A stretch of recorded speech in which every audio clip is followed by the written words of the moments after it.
how to quit your day job by acquiring performing assets. And should you do it? That's today's show. Let's dive into it.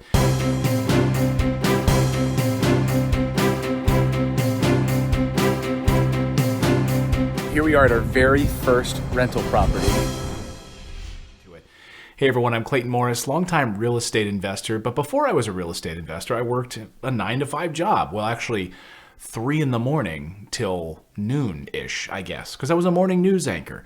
So I worked for somebody else for a number of years. And you know what? I finally decided to say, sorry, I'm leaving, because I had acquired enough performing assets, enough monthly cash flow that I could do that. So if you're watching this video, you might be in a frustrated part of your life right now. And I feel for you. I really do. You might be in a spot where you're saying, you know what, I want to spend more time with my family. I want to have a family. I want to see my girlfriend more. I want to see my boyfriend more, whatever it is. I'm tired of driving 2 hours to and from work every day. And those 2 hours, I'm just stuck in traffic and I'm kind of miserable. And also, by the way, I don't have anything to show for all this work. You know, you're working 50 hours a week and you're getting a paycheck from another company. So you're making another company wealthy by working for them. And that's fine. Look, you know, I'm going to encourage my son and daughter when they get to a certain age to get a job, of course, and start working, because I want them to experience what it's like to work for somebody else. But I want you to realize that that's not the way that you build wealth. So how do you quit a day job and live the life that you want? Now, before you jump into the comments here and start saying, well, it must be easy for you. You had a 6-figure-a-year job. Yes, I did have a 6-figure-a-year job, but I also had $75,000 in debt from college. I made $23,000 a year living in random parts of the country in the TV business. So I had to work my way up, and I acquired a lot of debt. I even went through a foreclosure at one point and had awful credit. So if I can do it, and I believe that that means anybody can do it, there are people in way worse situations than me that have been able to do it. So that's not an excuse. It's just a matter of how much you want it. And so let's start there, because I had an interesting discussion with an old co-anchor of mine, a very smart person. And I said, you know, the tax code in this country is written for entrepreneurs. It's written for you to own a business, to employ people, to make monthly cash flow. The tax code incentivizes you. And one thing that he said to me was, yes, it is. However, most people, the majority of people, will not do it. And that's the kind of tragedy of the U.S. economy, is that the reason we have middle and more poor class in this country, is because most people won't take advantage of these things. Most people won't get off their butts and go do these things. Most people would rather just get up, work their 9-to-5, work for somebody else, take their lunch break, you know, read a magazine during their lunch break, not improve themselves, not build a business, not take risks, not face their fears. Most people won't do that. They're fine just getting that boring paycheck, getting a terrible 401k, which, as you know, I think is awful, and, you know, getting their cozy little health benefits. Great. But guess what? You're only as good as your next paycheck. And you're only as good as that company believes you are. So what happens when that company says, we're downsizing? We're closing your department. Barbara, you're out. What do you do then? Do you then stiffen your spine and say, guess what? I'm going to do this now. I'm going to build something for myself where I bring in monthly cash flow every month. Or are you going to simply look for the next job? Look for the next reason to not take advantage of the way that this economy was built for you. So let's dive into that a little bit, the tax code. Do you know that a very small portion, I think it's like 12 pages of the U.S. tax code, 12 pages are written for you to send money to Uncle Sam? Meaning on your paycheck, money goes out to the government. Only like 12 pages of the tax code is written for you to pay the government money. The rest of the U.S. tax code is written for incentivizing you to build wealth.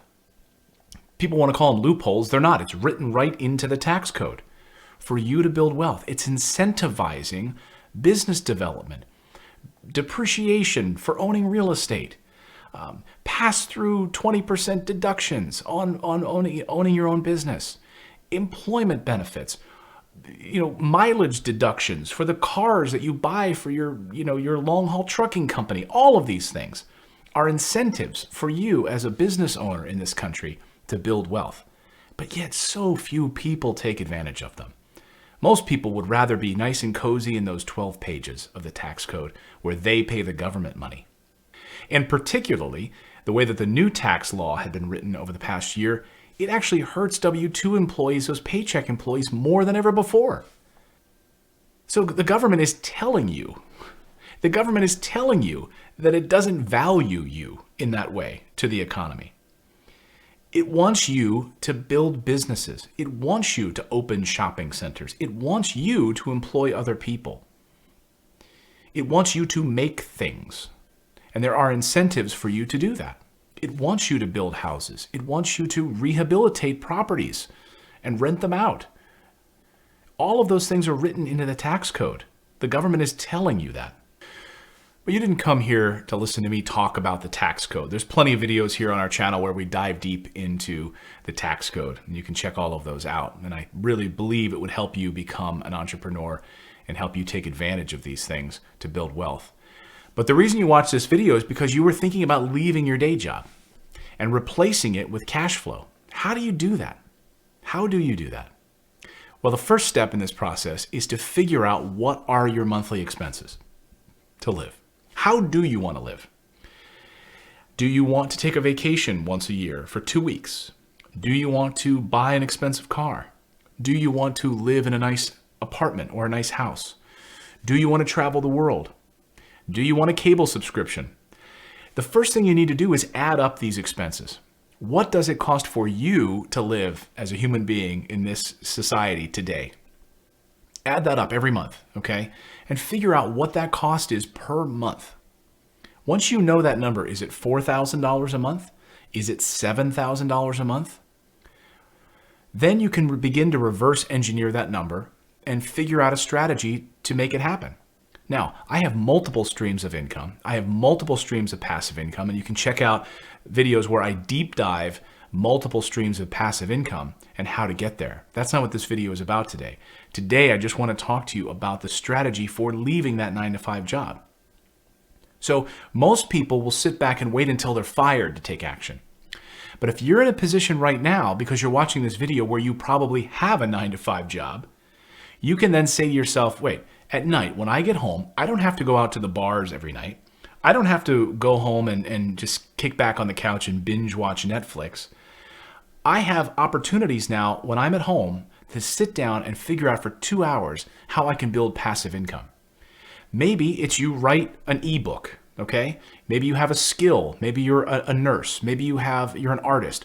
You have some skill that you could sit down and put pen to paper and create passive income by putting an ebook out on the Kindle store, right? I've got a bunch of books out on the Kindle store, and they do very, very well, thousands a month, because of something that I've built.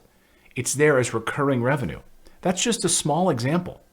What if you opened an e-commerce store and you started to actually build something online that could produce monthly revenue every month for you? What if you bought real estate? You could use a bank, use private money. You don't have to come out of pocket an inordinate amount of money to buy real estate. You can use funding sources like we've talked about here on the show before. Right? We did a whole video series on how to get zero interest credit cards in order to buy real estate. You can do that. I've done it. You don't have to do that, but you can work with private money lenders. You can work with local banks and buy real estate. Put 20% down and get those cash flowing assets. So what would it take? $4,000 a month for you to to leave that W-2 job, to walk away? Well, let's think about that. Let's say you brought in $1,000 a month from that ebook that you wrote. Maybe you are an expert in dog grooming, okay? Maybe you grew up on a farm and you know all about dog grooming or how to take care of horses. I'm just throwing out ideas, okay? Don't write in the comments below about how I'm picking on horses or dogs here. I'm just throwing out ideas. Maybe you know how to fix cars. Maybe you know all sorts of things that other people don't know. But guess what? If you put that down in paper and actually wrote a 40, 60, 100-page ebook just based on your skills and what you know how to do, and sell that for $1,000 a month, okay? So now you're bringing in $1,000 a month from an ebook. What if you acquired 2 rental properties, each of them bringing in $800 or $900 a month? That's exactly what I do, and that's exactly what we teach you to do here on the channel. So now you've got an additional $1,700, $1,800 a month. Now you're up at $2,800 already, right? From these 2 additional revenue sources. Now, how close would you be to be able to saying bye-bye to my job, my day job? Right? It doesn't take much more than that. What if you then start to set up an e-commerce business? Or what if you figure out other ways to bring in monthly passive income like we talk about here on the channel? Instead of taking those 2 hours at night and just kicking back and drinking and frankly, and just wasting time on your phone, what if you took those 2 hours every night? You went to a quiet place, you went to a quiet space in your house, and you shut out all distractions, and you said, I'm going to take these steps to become financially free. I guarantee you, with those goals set and that roadmap in front of you, you will be able to quit that day job in a short amount of time. Because I got news for you. It's only a matter of time before that job is no longer available and you're forced to do it. Wouldn't it be better if while you're still there, you're able to take these steps in order to build wealth on your own? But you're saying, I've got all these reasons not to leave, right? I've got my health benefits. I've got my 401k. Ugh. I've got that monthly income coming in every 2 weeks, and I need that to live. Do you? What if it was yanked from you? What would you do? What would you do then? You might just go find another job, fine. Or that's your opportunity to take action. But I would argue those health benefits, if that's the thing keeping you there, that's ridiculous. Health benefits now, if you are a business owner, you can get health care. Set up your own health benefits through your own company that you own, okay? Set up and save your own money in the form of a self-directed retirement account, not through a 401k, which is just terrible. It's terrible. And all of the fees hidden inside your 401k plan, just look at them. Your jaw will drop. And answering to somebody else, enriching another company when you could be enriching your own. All things to think about on how to quit your 9-to-5 job and actually buying performing assets, cash flow that does it for you every month in and month out. So I'd love to hear your comments in the thread below. What is your exit strategy? What have you done that has worked? We talk about real estate here on the channel, but I would love to hear the things that have helped you get beyond your 9-to-5 job. And thank you so much for subscribing. We really hope that this helps you break through. Now go out there, take action, create passive income, cash flow, because I believe it's the #1 way to build wealth. We'll see you next time, everyone.